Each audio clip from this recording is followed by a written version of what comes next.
This is a new state, I try to get right. This is a new day to get on track. Yeah, that's life in football. This is a new day to live your life. This is a new state, I try to get right. This is a new day to get on track. Yeah, that's life in football. It's life in football. We are life in football.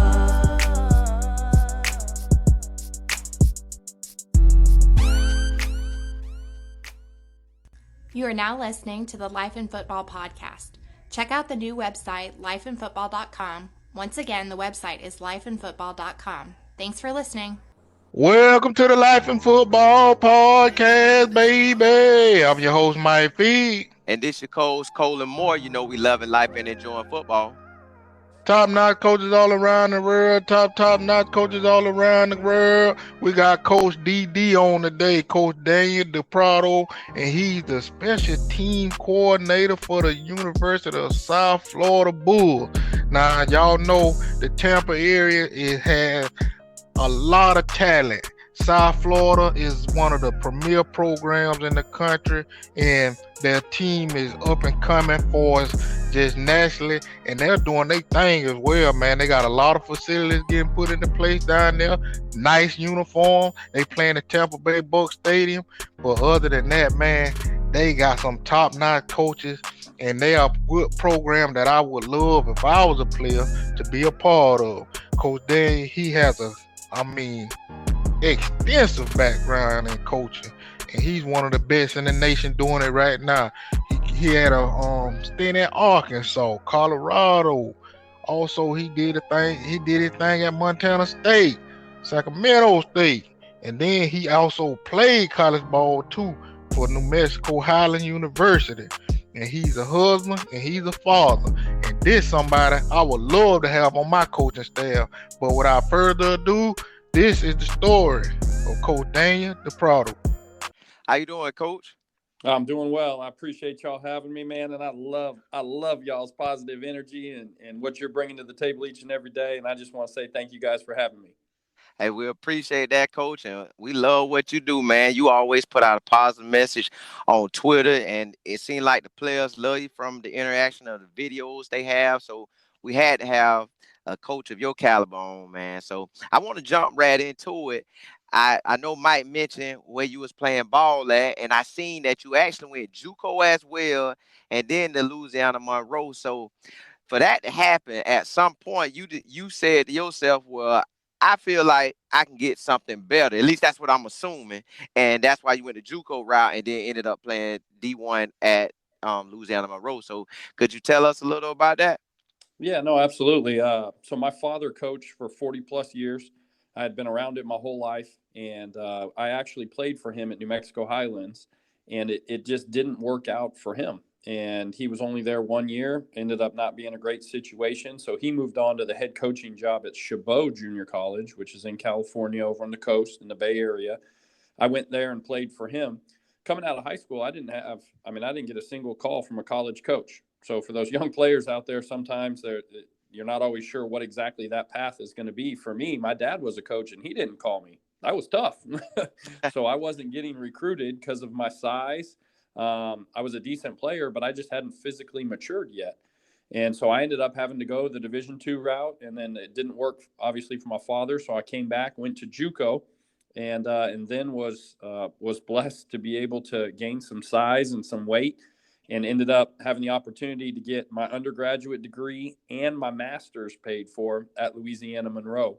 And I was fortunate to play quarterback out there and spent 2.5 years as a player, and then additionally 2.5 years as a coach, which I would not change for the world. It was a tremendous experience, and it gave me the opportunity to be where I'm at today. Wow, Coach. Nobody would have known that your story started like that. So with that being said, with your father being a coach, did you have dreams of wanting to go to the NFL, or you already knew from day one or somewhere down the line that it was just inevitable that you was going to be a coach? Yeah, I think most young men have those dreams and aspirations, and after a while of being in the college, getting into after high school, getting into college, I realized that there were some limitations that I had, both both physically and talent-wise, that just wasn't in the cards for me, and that was okay. But I was fortunate to have the background and to have the knowledge that, number one, I better have a plan B, and plan B was that degree. So I was fortunate to get my degree and get it paid for, and then I was able to get my master's and do the same thing. But as far as the coaching route, that was something that I really wanted to be a part of, being able to mentor young people on a daily basis. And people talk about, what you do for a living. Well, I mean, for a living, I mentor young people. Football just happens to be the vehicle that allows me to do that. And it is a very, very powerful tool, especially at the level that I'm fortunate enough to be at. And I just happen to be able to mentor them through the game of football. But I'm mentoring them in life. I mean, life and football. And that's what I'm able to do on a daily basis with these young men. Now, Coach, I want to hear, how was it for you growing up, and who helped you to become the person that you are today? Yeah, I appreciate that, because I would say, obviously, it started at a young age with my father. I mean, as soon as school ended, I was running over to the practice field. And basically, when I grew up from the age of 8 to 18, he was the head coach at Modesto Junior College, which was a junior college in California. And junior colleges in California, they don't have scholarships. You're paying for your tuition. It's not quite as expensive, but you're paying for your tuition. You're paying for your housing. And we would have young men that I was around all the time they're trying to get that next opportunity. So I saw from the age of 8 to 18, people fighting and biting and scratching to get themselves that next opportunity. And at the junior college level, that's what it's about. You're going to be there 2 years, and then you're going to try and move on. So I was able to be a part of that, which was phenomenal. And then I would say, obviously, my father and the coaches on his staff that I was around every single day, and then the coaches that I played for and then ended up, playing in college for, and then coaching with at the early stages of my coaching career, that have kind of molded me and taught me, why we got into this. And we got into this to help young people and help them not only in the game of football. That's just a small part of it, but to help them in the game of life. Now, Coach, when you was in college, Mm-hmm. like, for as your outlook into the world of your dad as a coach, and now that you are a coach yourself, what are your perspectives on some of the things that you may have seen that you were thinking, well, or maybe he can spend a little more time here, or maybe he can do this, or maybe, well, my dad has this going on because he's a coach, but my friend dad has this, he has more availability. Like, give me your take on it, how you see it, because from the outside looking in, a lot of people don't know or don't understand the aspects and the journey of a coach. Yeah, no, absolutely. I think that's a great question. And the thing I would say is that there was times that I would be maybe in high school, and I played 4 sports. I played football, basketball, baseball, and track. And there might have been a time where I was at a basketball game, and, I looked up in the stands and my dad wasn't there. And that was hard. But I also understood that there was places he had to be. And as a young man, that was difficult for me at times.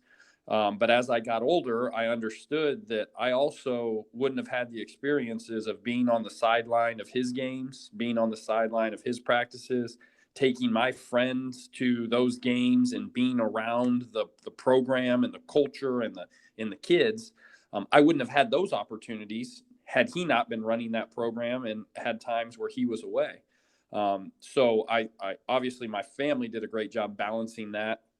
But I try and keep a good balance of that with our young men. And I have our young men over to our entire staff. We get together with our positions and with our players, and we get them to understand that we're not only football coaches, we're fathers, and we're husbands, and we're trying to excel at every area of life, not just the football portion of it, which is important, but the other areas are more important. And one of our team goals here at the University of South Florida is have fun in everything you do. And I think that's important. It's important that our guys have another team goal is have a great college experience. They have to have a great college experience. It's not just the football piece of it, but they have to enjoy those other areas as well. And they have to see us as coaches, also as parents and as fathers and husbands, so that they can see that there's more to us than just the parts of football that we're involved with them all the time. Now, Coach, I see that you've been in it inside and out. So you've been a lot of places. How does it feel to be in? Well, it probably feel like California, but because I done been to California as well before, and the only difference with California and Florida was when I was in San Diego. When it hit about 5 o'clock, it wasn't really hot like that, but the wind was blowing, so it got kind of cool. But here, Mhm. it's just hot all day. But I enjoy it because I was born and raised here. How do you feel being in Florida and being at University of South Florida? Well, first of all, I think the University of South Florida is an incredibly special place. We have great leadership from our president to our athletic director to our head football coach. So I am personally incredibly blessed to be where I am today, surrounded by great people, great men, great young men, and our players. So that portion of it's phenomenal. When you take that away and you look at just living in Tampa Bay and all of the different things that we can do, the weather, there's a reason that we're I think it's the fourth hottest housing market in the country right now. Everybody wants to be here because it's the place to be. We're winning Stanley Cups. We're winning Super Bowl trophies. I mean, we're winning all kinds of things in this area, and it's fun to be a part of. And I think, I mean, shoot, every Saturday in the off season that I have off, I'm sitting on the beach because we have some of the best beaches in all of the world right here in the Tampa Bay area. So it's an incredible place to live, incredible place to raise a family. And on top of that, I get to be a part of an incredible university with great leadership and great men leading these young athletes today. So I love Tampa Bay. I get out. I struggle sitting still. I'm a high energy guy. I'm running and gunning from the time I wake up until the time I lay my head down. I sleep well because I put it all out there during the day. But boy, I try and get out and enjoy as many things as possible in the area, and this is a great place to be. Coach, I love how you said that you get it all out during the day. Now, I seen one of the players what came back. Now, social media wasn't as hard as like going much as it is now. Mm-hmm. So we don't get to hear about what players thought when we was coming up as much as you could see it now because they'll tweet it or Instagram it real quick about a coach. So I seen a player talk about you and he was like, man, I run through a brick wall for coach. I love that guy. So I was like, wow, I wonder what you're doing in the film room and study time and just what you do with the players that make them feel that way about you. Could you tell us a little more about that? Yeah, absolutely. So I would say number one, I played quarterback, and now I coach special teams, and I also I work on defense with our safeties, and I think it's a unique perspective, right? Being that I was a quarterback and kind of the guy that got the ball and in charge of the play, and then now I'm coordinating special teams, which gives me the opportunity to coach every single individual on the field. That is why I love special teams. I got into special teams years ago. I thought coming into coaching, I was going to be a young coach. I was going to coach quarterbacks. Next thing you know, I'm going to run offenses and life's going to be good. Well, I got an opportunity to coach special teams about 11 years ago now. And I found out that now I had a relationship with one of the backup linebackers and in the second string defensive back. And now I'm working with the starting defensive end and a starting receiver. And it didn't matter what position I was coaching, which I've coached a lot of them. But as a special teams coordinator, I got to relate and coach every single player on our roster. And that was incredible to me. I also believe that there's 24 hours in a day, and I try and maximize all those. That 24 hours is open to everyone, and you can make whatever you want out of those 24 hours. We're guaranteed 12 opportunities, and we plan on getting more than that this next season, but we're guaranteed 12. That leaves us 353 days to impact these young men's lives. And I believe that what you're referring to with those young men is how I try and go about carrying myself every single day. I have 353 days to impact them for those 12 days that I need them to run through a wall for me. So I want to show them how much I care before they care how much I know. I mean, shoot, there's tons of coaches out there that know football, and I can get on the board and talk some ball, and that's all good and well. It doesn't matter what I know. Shoot, it doesn't matter what my players know. It matters what they can execute. So if they can get out there on the field and execute at a high level, then we're going to be okay. So my job during those 353 days is to get them to have that feeling of, man, coach would do anything for me. Man, I can trust coach. And it's not a friend relationship. I'm not looking for friends. I've got those. All I need is their respect. I need them to respect me. And when it's time that I need them to run through a wall, then we got to go get it. But I truly believe that's something that doesn't happen just in the meeting rooms, doesn't happen on the football field. Because I can promise you, I'm going to bring it during those times. It's all of the other 353 days that they need to see me be high energy, high effort, caring, loving, hard. There's some tough love in there too. Tough love. I need to call them out when they're not doing it the right way. But those are the times that I believe you can impact the players the most, and you can get them to have that respect for you, is all those other days. Game day's easy. Shoot, you see me on game day, I'm gonna be nice and relaxed and happy and go lucky, high energy, because we've been preparing that for the other 353. Now, Coach, you talk about the 353 days that you're making sure you're pouring into your players, but we got to talk about that day when it's crunch time and it's game time. And we're about 50 days out right now from kickoff. And y'all going to be kicking off the season at North Carolina State. Then you got 2 back-to-back Florida home games with Florida and FAMU. And then you're going to a stadium that I would love to also visit, is BYU. So what are you doing right now? I guess what are you all doing right now to prepare for this upcoming amazing season and this tough schedule that you guys have to face? Yeah, so our kids are in the weight room right now. There's a little bit of time based on the NCAA rules of the 8-hour work week where we're allowed to be with them for a very short period of time, whether it's meeting room or some film study or some individual work on the field. But right now we can't be around them with the football. And so they'll run some player run practices on their own, but they're in the weight room with our strength staff, and then we get our hands on them just for a little bit for some individual work. But our preparation now is primarily, strength and conditioning, and they're working on that heavily, and obviously their academic piece as well. But we'll get going here August the 3rd with our report date to fall camp, in our preparations for getting ready for the season, and then obviously NC State up there in Raleigh on Thursday night on national TV. Our kids are going to be ready, and they're going to be fired up, and we're going to go up there and put on a great performance, and we're fired up about it. Yes, sir. Coach, I love everything you just said. Hey, this is a program. If I was a player, hey, y'all better make sure y'all go check them out and be realistic about your opportunity for playing with a school like this, because you got to have your grades right, you got to have your mind right, and you got to have that dog in you.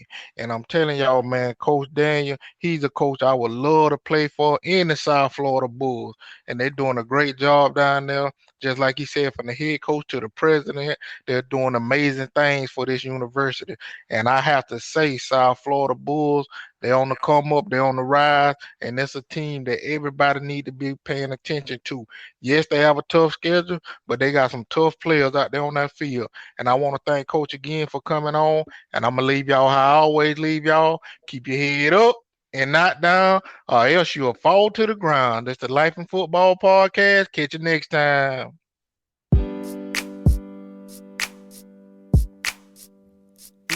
This is a new day to live your life. This is a new day to try to get right. This is a new day to get on track. Yeah, that's life in football. This is a new day to live your life. This is a new day to try to get right. This is a new day to get on track. Yeah, that's life in football. It's life in football. We are life in football.